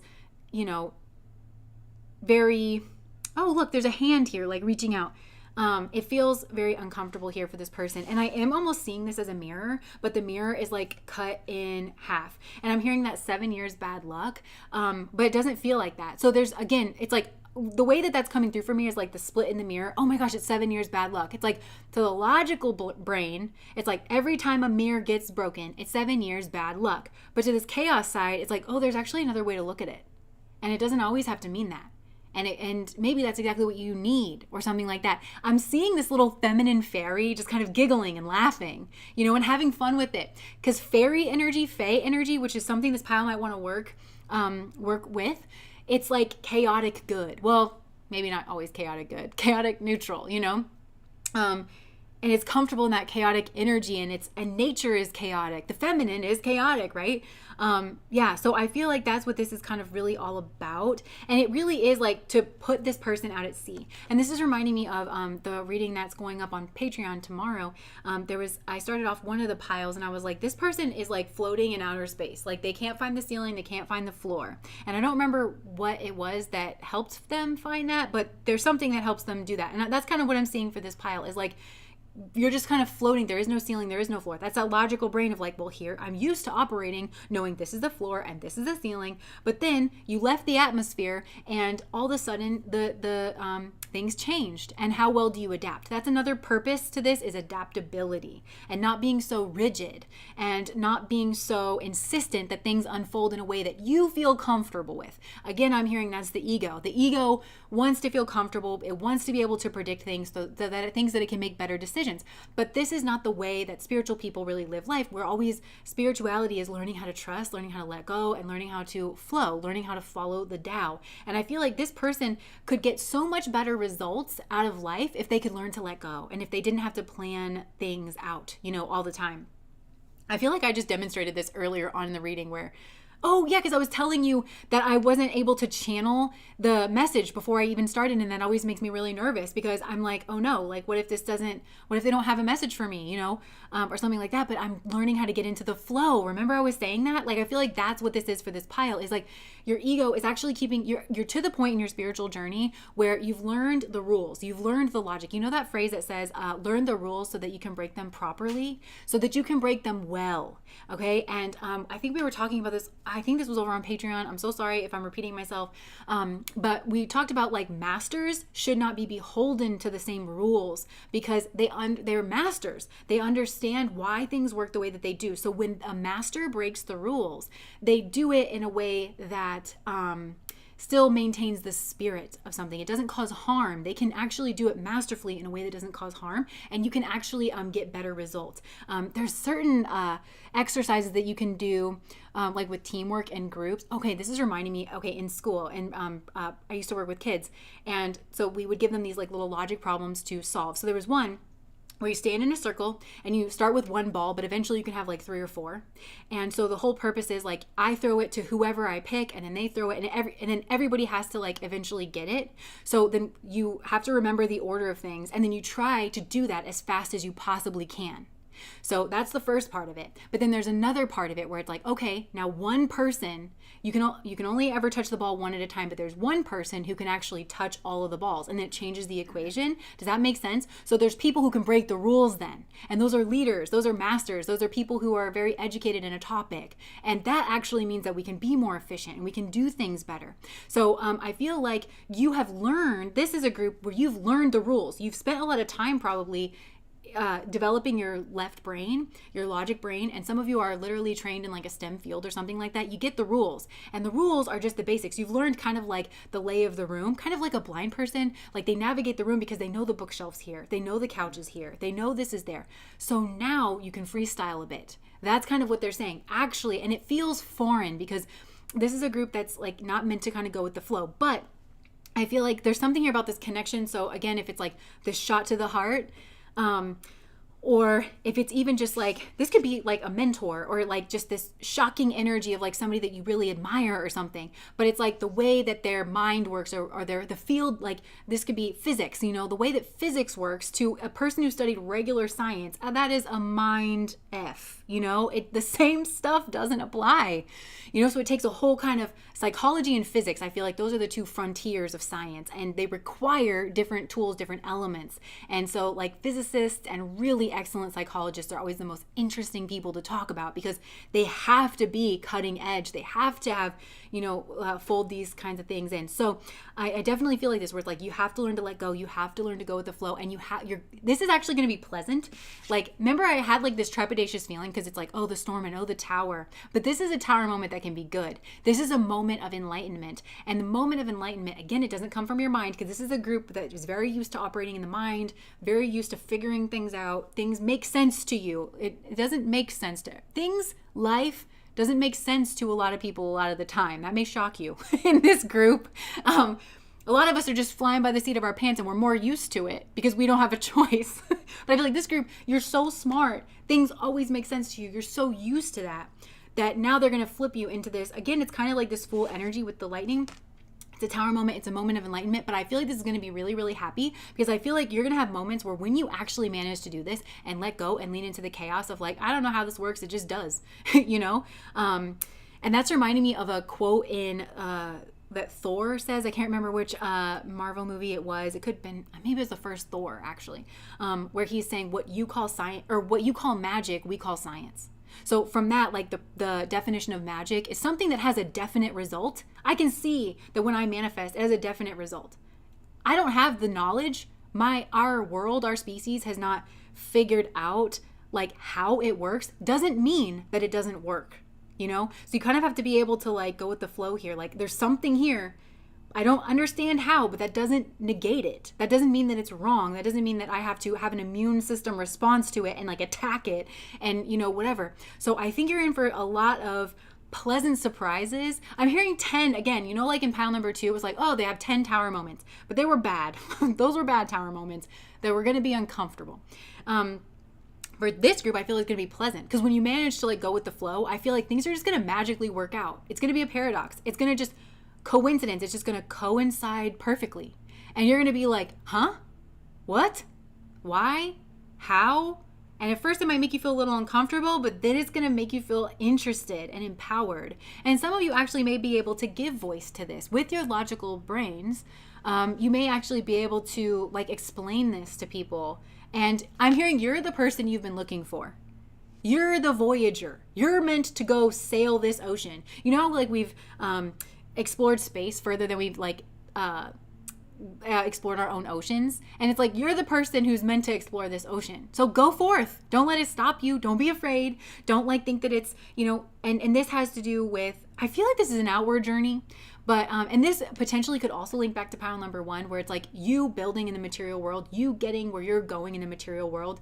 You thought that it was going to come from your logical brain, and that you were going to have to figure out the strategy and the way through, but it's actually going to come from going with the flow, trusting the Tao, this tower moment. This is like serendipitous. Like, you know, you meet this person who has a connection here. Like you've always wanted to work at this certain prestigious college, and you meet this person who has a connection, and you just happen to be going out to lunch, and it's just because like you just accepted a lunch invitation. Like this is beautiful. It's really going to surprise you. I feel like you're really in for like a world shift. Like, you know, in Pirates of the Caribbean, that one movie where they have to go it's like to World's End or something like that, and they have that flash of green on the horizon, but it can't touch them when they're alive, so the boat flips over, and then all of a sudden the water drains, and like now it's upright. That's what I feel like. This is going to be like world changing. What you thought was down is now up. But first, you know, and I'm hearing that quote that's like, to become something else, one must first become nothing. So you may go through a period where you're like, I don't even know who I am anymore. I used to think that I was very logical and I was very strategic, and that, you know, but now I don't really know who I am anymore, because apparently I light candles and I believe in magic and it's new for me, you know? But this is, it's actually going, and I feel like you're going to create something like really beautiful and really magical, but I'm hearing like, this is just the sacred art of letting go. And you may want to read that book, The Sacred Art of like not giving a fuck or something. That man has a YouTube channel too. Yeah, okay, so let us see what else. What is the spiritual purpose? So it's really to mind F you in the best way. It's just to turn your world upside down, and it's to shove you into your right hemisphere. This, I got hypnotized this one time, and they had me, you know, I can be very logical myself. Like, let's be real. And they started off this procedure, and this was like a deep form of hypnosis that I chose to do, and I had to like imagine all these things. So it would be like, picture a red bird, picture this, picture that, you know. And I was like, this is just using my imagination. And it's like, yeah, you're getting into your right brain. Your right brain is like, you know, creativity and imagination. And it was crazy, like the things that were kind of like coming out for me in that experience. And okay, so another thing, I just want to tell you this. I'm just going to trust that this might like resonate with people. So in this hypnosis session, like you can ask for certain things. So people have like received healings and stuff. And I didn't fully believe it, but I was just really curious. So one of the things that I asked for, like our cats, I love them to death. They're Geminis. They're very vocal. But the thing is, around dinner time, they just really get loud. Like every single day, they've never missed a meal in their life. They get very, very loud. And I was like, could you maybe just turn down the volume on my cats? Like just a little bit, you know, I love them. I don't want them to change, but just like, you know, just the annoyance volume down just a little bit. And they started laughing, and they were like, hold on. And they were like, well, my guides or whoever's talking to me, they were like, actually, we don't want to do that because you learn a lot of your lessons through your cats. So we just want you instead, like, you know, I feel like I was meant to learn how annoying I've been to my guides and to my teachers, because even though I've never missed a meal in my life and I've never been in a precarious, like, I mean, I have been, but like, I've always been kind of like guided through that. I'm always like ringing the doorbell. I'm always like, excuse me, is anyone in there? I'm feeling a little uncomfortable and it's something I can't sit with. So I'm going to need more certainty, you know? And my cats, I think, were showing me that where I'm asking myself these questions about my cats, like, why are they so anxious? Why can't they just trust? They know I'm going to feed them. I feed them every single day. Like, you know, and it was just kind of like a funny kind of a moment. So I feel like for some of you, it could be things like that in your world that you're meant to look at in a different way. Okay, so what else, Spirit? Okay, servant energy. I get this message all the time, just connecting with a good, like, serving heart. Like, just kind of going with the flow, is just delight in serving others with a free and loving heart. Well, you must be very service-oriented people. So just Mark Manson, that's the guy, yeah. His YouTube channel. Yes, okay. Antoinette says, this sounds like an artist. Master the rules so you can break them. Picasso did it. I'm painting. Yes, the color theory book. Also, The Artist's Way might be really good for this person. Or for, yeah, like if it's you or if it's, I'm hearing for some of you, this may be a child that's under your care or under your roof that is going to be, it's very logical, and they're actually going through this here as well. And they're actually very artistic, and they just need an outlet. They need something that they're good at, and they'll actually really connect with art. But they may need some help, like getting there. They may not think of it on their own, you know? But The Artist's Way, and a couple things with The Artist's Way is like the two things that she always suggests is an artist's date. So taking yourself out all by yourself to an artist date, you know, where you can do like your art alone, or that you can just spend some time alone. And then the morning pages, where you're just kind of getting everything out of your subconscious mind, which is the right side of the brain. The books again, The Subtle Art of Not Giving a Fuck is the one that I mentioned earlier. And then The Artist's Way. Oh, you started The Artist's Way. That's such a sign. Oh my gosh, you're teaching it. Oh my gosh. Antoinette, do you have any like ways that people can reach you? Like, do you have services that maybe people would be interested in or that they can access, or any other books that you would recommend? Okay, literally I just got network. So again, this could be the Tao connecting like certain people. Like just allow yourself to be, if you feel drawn into anything like this, but this network or energy, remember what I said, like this person knows this person or knows this certain weird thing. So being a part of the network, and I feel like this is what we're doing here, is like we're all getting to know each other, and we're all sharing like, you know, our things. I feel like this is what we do over on Patreon. I'm not trying to plug my Patreon, but I really do feel very fortunate because we do have like a really good group of people over there, and we have really good conversations. And sometimes like I'll just post like a video or something that I find interesting, or a podcast, and then like sometimes people just say things in the comments and I'm like, oh, like it'll really click in for me. So The Artist's Way. Interesting. I've been staring at it because a book fell over and I can see it on my shelf again. And I've been like really thinking about it. Okay, so anything else with the spiritual purpose of this connection? Okay, I literally saw the Mystic card, revels in divine union, or revels in intimate union with the divine, which I do connect the divine more with like the right side, the right hemisphere. Not that God isn't also like order and logic. Visionary. Okay, so this is like also it's meant to connect you with your own intuition. Some of you are very logical and you're like scientists, and this is the kind of energy where first of all, I'm hearing cross-pollination in like fields. So like this is generalist energy. You know how our Western society is not very good at like mixing fields? Like archaeologists don't talk with physicists, don't talk with, but if they did, they maybe could like make more breakthroughs. So potentially you could cross over fields, or your intuition will actually guide you to where to study and apply the scientific method and apply your logic. Some of you I'm hearing like there's a new method, like the Artist's Way. She channeled that. So like for some of you, it's like there's a new method, there's a new something that you're meant to like create, that spark. And that is reminding me of like the thing that you're meant to create, and it's supposed to be an external thing of your power. That could potentially be it, is like a system or a method or, something here like that. Oh my gosh, thank you so much. Yeah, crossing science, even crossing like science fields with art fields, with philosophy, like, bring that back. Martyr, learning the transcendent nature of service to oneself or a cause. That transcend logic, transcend the ego. Teacher, ability to communicate knowledge, experience, skill, or wisdom. This is amazing. So I feel like for a lot of you, it's like this is how you're going to get the promotion you want. This is how you're going to become like, some of you are going to be very sought after like in your field because you're going to pioneer this new thing, or you're going to really understand something and you're going to be able to like communicate it. Yeah. Okay, so anything else here, Spirit? Let me just grab this. Well, actually, no, I'm feeling this more. Irene, I really recommend starting it. It's only been a few days. It really is helpful. That book is really, really good. Having its own angel, yes. And, it basically is like a program to me. It's like going through a program. Oh, I love it so much. Okay. Psychic ability. I knew it. This group, you are so intuitive. Target, you're a goal-oriented person. So I feel like it's going to put you on some kind of track, or your intuition. But your intuition is the key. It's going to narrow in something. It's going to highlight something here for you that's going to bring you a lot of success. I'm hearing the word windfall. But you could think, oh no, if I go down that path, it's more stormy. This is reminding me of the live stream we did over on Patreon, I think, where it was like, you think that your success is one way, but it's really another way. And this is the path that looks stormier, but it's only because you're not comfortable in the right side of your brain. Oh my goodness, thank you. Okay, mule.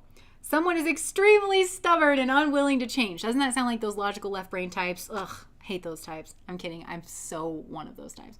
But I remember doing tests in elementary school and I really hoped that I was right-brained, but I always came out left-brained. But then, I really did like end up at Omega and I followed my spirituality, and I feel like I've worked on my right brain a lot more.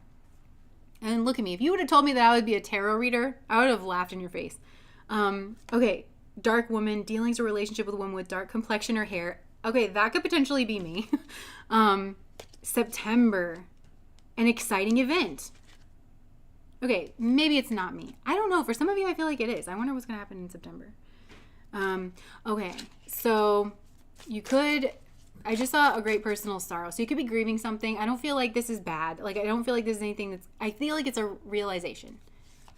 Something here. Pineapple. Reconciliation. Okay, so you could reconcile with somebody of a dark-haired woman in September, and for some reason that makes you feel sad. Money will be coming to you. Dissatisfaction with life. Maybe this is like this other person, or this is you and you're having this effect on somebody else. Back to the pile number 2 person.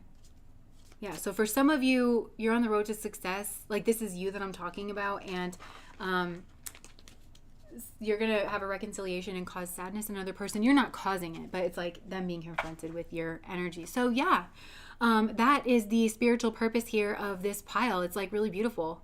And I feel like this is the kind of thing, it's like changing your foundation, it's changing your bedrock that you can then bring into anything that you want to do from here on out. I just feel like life is going to be better. Okay, so back to the everyday magic candles.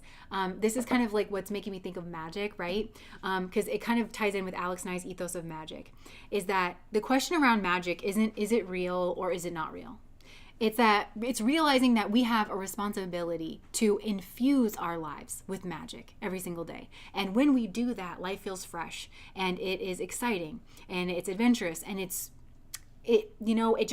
brings you into a different, we relate to life in a different way, you know? So things like animism, all the things that us witches do, it's a matter of making a conscious effort to just infuse your life with a little bit of magic, a little bit of something, connecting with that. It's not a matter of like, is it real or isn't real? That's just the wrong question. Just infuse your life with magic. And I feel like that's the new realization for pile number 3 is life is going to feel more magical. It's going to feel more exciting. You're going to have a lot more passion. You're going to feel energized. And that's going to be a new engine that actually pushes you in a new direction. You've gone as far as you can go. I'm seeing the dead end card. You've gone as far as you can go down this way. So if you're feeling depressed, if you're feeling drained, if you're feeling tired, that's not just how you are. It's because you over rely on the logical brain. Have some fun. Have some magic. Try something different. Challenge the way that you've typically done things. Challenge the way that you look at the world. Look at the world as an exciting, magical place where anything is possible. And just keep doing that. And allow yourself to be surprised at the results. If you keep doing what you've always done, you get what you've always gotten, right? Just allow for you. I'm hearing, okay, the left brain types love to say that they know how things are going to turn out. They're speculators, but they like statistics, but then they don't honor the fact that it's not 100% guarantee. So they don't hold it lightly. They don't hold it loosely. They can never be surprised and they'll never take a risk. So it's just infusing your life with magic, allowing yourself to be surprised, allowing yourself to take a risk, allowing yourself to go with the flow, allowing yourself to not know how things are going to turn out, and trusting yourself to go through the storm and having a little fun with it. That's really what I'm getting. Have a little fun with it. So that is what I'm getting for you guys. Pile number 3. This is a really fun reading. Leveling up, people. Yes, I'm a Gemini. Dang it. Yes, but you probably have a talent for holding that yes and energy. And that could potentially be why you decided to manifest in that Gemini energy. And, with Catherine saying leveling up, people, this is another thing that I just feel like mentioning is leveling up doesn't always look like, okay, everybody who's leveling up leans into their right side of their brain. For some people, they're very comfortable there and they need to lean more into their left side of their brain. That's not the general energy here for this group, but it's like we're leveling up and we have to find our own way. That's kind of how we have these very personal, unique experiences. Pink purse for you. I love that I'm just picturing everyone with bright, vibrant purses. Okay. Yay. So, okay, now I almost forgot. I said that at the end of all these, we were just going to get general messages from Spirit. If there's anything that, Spirit wants to say to you. Oh my gosh. Okay, Knight of Cups, follow your dreams. Follow your dreams. I'm hearing Madeline Bailey. Again, you're on the road to success. Watch out for trolls and don't get depressed. Learn to be bold. Haters gonna hate. Testers gonna test. And, you deserve everything because you're the best. You continue your journey because you're the best. I do feel like there's this person who's... Okay, what is this? Okay, somebody is watching you. I think I've gotten this before. It's this Emperor energy, and they're trying to figure you out, okay? But this is a very logically oriented person, but at the same time, they're well-rounded. The Emperor is the combination of all the suits, earth, air, fire, wind, water, heart, all of it, goes into the Emperor. And this is an Emperor, maybe this is you. I feel like, I don't know. They're trying to get a new perspective here on life, and they're watching you kind of from the shadows. And that doesn't mean that they're hidden. This could be your boss in a work environment, but they are just kind of they have their ear to the ground, or they're watching you, but they're just not really kind of letting on about that. And I feel like this Emperor actually has this Knight of Cups energy where they have a dream. And now I'm hearing that from Rapunzel, because way down deep inside, I got a dream. I got a dream. But I feel like you are leveling up, because you're showing up here as the King of Pentacles. And I love this energy. The King of Pentacles for me is somebody who is very noble, who does things like, the right way over the long period of time. And the King of Pentacles is the last minor arcana card before you level up into the major arcana, which has to do with like the more soul journey. So I do feel like somebody here is trying to figure out the truth of you, because they feel like you're ready to level up. And this could potentially be an emperor. Yes, they want to come in and they want to offer you something to help you like kind of move forward. Now, there's also somebody here from your past that's this Knight of Rods energy. And this is a person who's like a fool, honestly.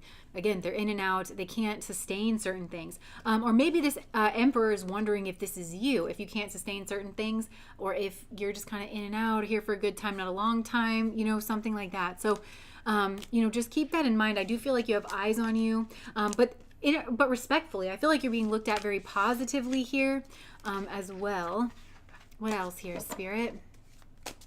C.S. Joseph. Okay, so anything else, Spirit? Oh my gosh, I keep hearing it. You're on the road to success. Like with the Ace of Pentacles, you could be getting an offer. There's some kind of new beginning here in the material world. And with the Six of Wands, like you're moving forward. You are actually like making progress. You're not there yet, but you are definitely making some kind of progress. And hold on here though. Okay, like there's something here where like, hold on, I'm not entirely getting this, because it could potentially be coming from, this new opportunity could be born from a place of lack, but I'm hearing creativity or necessity is the mother of invention. So, it could be, this new beginning could come from like the creativity. Oh, that's the artist's way. That's the right-brained energy. It's like some kind of inspiration, and you're moving away from these troubled times and some kind of functioning dysfunction. And the functioning dysfunction is actually the King of Wands. So thinking that you have the full plan, maybe being very, the King of Wands for me, this is Jesha energy into Mula. And there could have been a tower moment where like your fortune was changed, but this is creating the conditions for your ultimate sanctuary, where you are moving away from these difficult times. But there may have been a tower moment. I feel like this could have potentially already happened, or maybe that's the September moment. I don't know. And Spirit's just trying to give you a heads up of like, this is actually overall a net positive if something does like happen, because you thinking you have the full picture and the full plan is actually been a detriment to you, or not being able to act unless you have the full plan has actually been a detriment to you. But this is getting you to trust your instincts and to trust your own intuition, because this has actually led you to this place of lack. And it could be that you also got involved with like player types as well, womanizer types, or going after things that everybody wants, but instead this is going to come from within. It's going to come like directly from you, from your own creativity, from your own self there. So anything else, Spirit? Okay, there could be a message that's coming in. Could receive a message. Oh my gosh, with the sun? You may have options coming in here. Some of you could receive a message that has to do with career. Somebody here really likes you and wants to offer you something. Could be that Emperor person. They want to maybe offer you a new beginning or I'm hearing start. Yeah, somebody here wants to like be with you. Like, oh my gosh, some of you could be getting a message here.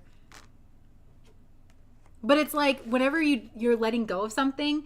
So if this is a love interest, it's like you've finally gotten over this person. You don't really think about them or care about them anymore. Then that's when you get a message, because it's not your wish fulfillment anymore.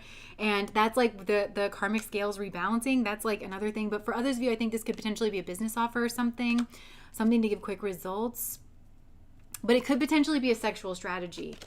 If this is, and you don't need it. You actually don't need it. You are on the road to success and you are protected. So I think you're supposed to keep your distance, funny enough. I think you're supposed to keep going, keep healing.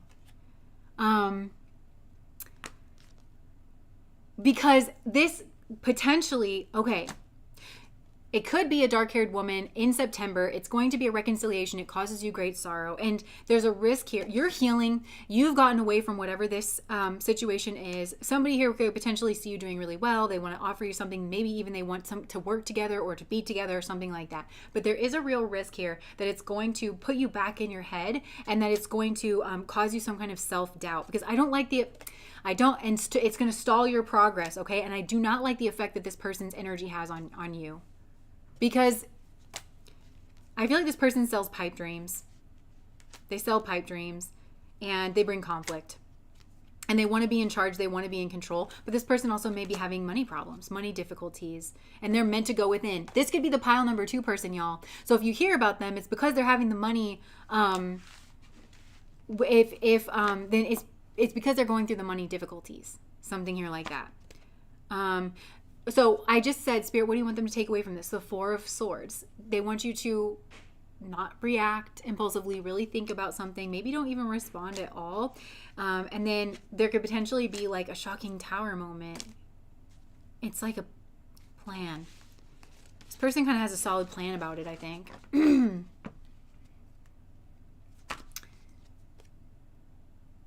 This has the potential to change your fortune. I feel like you cutting okay. I feel like for a lot of you, this is the pile number 1, pile number 2 person. And remember, they need to go on a journey alone. And remember I said, you seeing through the lens of wisdom. And I'm kind of directing this to your question. The Rags Maisley. So better not to pursue hope, ? It's not that. It's looking through the lens of wisdom of I respect this journey so much that I would never poke, like, I'm not going to, it's devil energy, right? It's, the short-term fix at the expense of the long-term progress. That's looking through the lens of wisdom. You're not going to satisfy your own selfish longings and yearnings, is what I'm hearing. You're risking your own healing doing that. But also this person is not going to have, they might have changed their mindset, but remember, they're the Fool. That's that first spark. They're just at the beginning. They haven't actually changed. They want to change. And if you involve now, then it's going to sabotage their journey. So I feel like this is a test that you may have an open book to, because it's testing your ability to kind of see in wisdom. Remember what I said in pile number 1. This is an impasse. If you don't see this as an impasse, you haven't really learned your lesson, because it's asking you to compromise your own selfhood, your own independence perhaps as well. And there's something about the mixing of the energies here where your karma is what's changing your fortune. Remember I said you're on the road to success. That was part of pile number 1, which I feel like is your energy. It's put you on this new path, this higher path. You're working with spirit and you're getting out of the dark night of the soul. You can go back if you want. You can go back, but you don't have to. This is reminding me of like, I think it's all like a self-defense thing. And the thing is, like when you were practicing like the self-defense like moves, when you get away, you run. You don't go back, you don't stall, you run. Even if you think they're down, you run. Because you just don't want to risk them pulling you back down or accidentally tripping. You run and you keep running as far as you can run. So don't let this person pull you back into all this stuff. Like, Queen of Swords, you need to see this clearly. Cut that red line. Some of you need to rewatch pile number 1 in order for this to fully sink in. Like now that we've gone through the whole reading and like now they're saying, okay, this person could potentially come back, then go back, understand this fully. Let this like really seep in for you. And I hate to plug my candles again. Don't buy this if you don't feel called to buy this and you don't feel like it's a part of your process. I'm not trying to be gross about this, but potentially there is a candle that can prepare you for September that you can actually work with this. I really believe in these. So maybe it can help like assert you. Maybe get one for strength, or maybe get one for clarity, or maybe something here like that. Yeah. Somebody wants to really see how you respond. This is a person who's observing you. They're observing you walking away and building something and doing really well for yourself. They want a passionate new beginning, but this person's tricky. Remember, they came out as the trickster energy and now they came out as the magician. And I said, Spirit's trying to flip them from the negative trickster to the positive trickster. Do not play God. Do not get in the way. Do not get in the way. Okay. How much are these? They're $25. Links to the candle purchases, please. And really, if you feel called to buy the candles, buy the candles. I mean, I love them. I really believe in them, but I don't want this to be like a weird thing. Okay, yay, I got my candle and I've been trying to figure out what to write on the card. Yes. Okay, so that's another thing I forgot to mention is like we send you this little card because this is what I do with every time I try to set an intention. For those of you like with the Wiccan read, you know that you say things in rhyme, you say it thrice. So think of a rhyme like for your intention and you write it on the card and you can slip it under the candle to like help solidify your intention. We just finished we've done all the piles, and if you've never been here before, Sandra, at the end, I always ask Spirit if there's like a message that it wants to kind of like pass through. So we just finished that. So we're kind of at the tail end here, but at least everything's like good to go for you. You can kind of, yeah. You are, I cannot even tell you this, you're on the road to success, but it's Pentacles energy, so it might move a little slow. Don't get frustrated with how slow things are moving and think that you need to join forces with this person.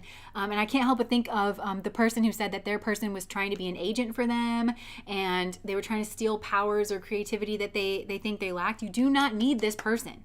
Remember in pile number 2, they think they need you. And that's actually a lie. They think if they just reach out and like try to grab you, that's going to be, you're going to be their life raft and that they have never been farther away from their goal in their life. But there's no way around it. They have to cultivate and develop their own. They need to, first of all, develop empathy. They need to genuinely be sorry. They need to admit that they love you and that love always goes hand in hand with respect. This person's sorry isn't good enough, like coming from their mouth. It's not good enough. It could never repay what has been done here. And if you don't feel that way in this lifetime, it's like through other lifetimes. They need to see you doing really well. They need to rejoin the party, but it's not their party. So they need to show up. They need to take their shoes off at the door. They need to just hush their mouth. They need to bring a dip for everyone that's not poisoned. Like, this person has been in double energy and it's not okay. It's not okay. And they kind of need to watch from a distance. But again, some of you might want to rewatch pile number 1 because I feel like just remember what you're getting out of this and keep going. Because like I said, this person can't help but follow your energy, and that's a very, very good thing.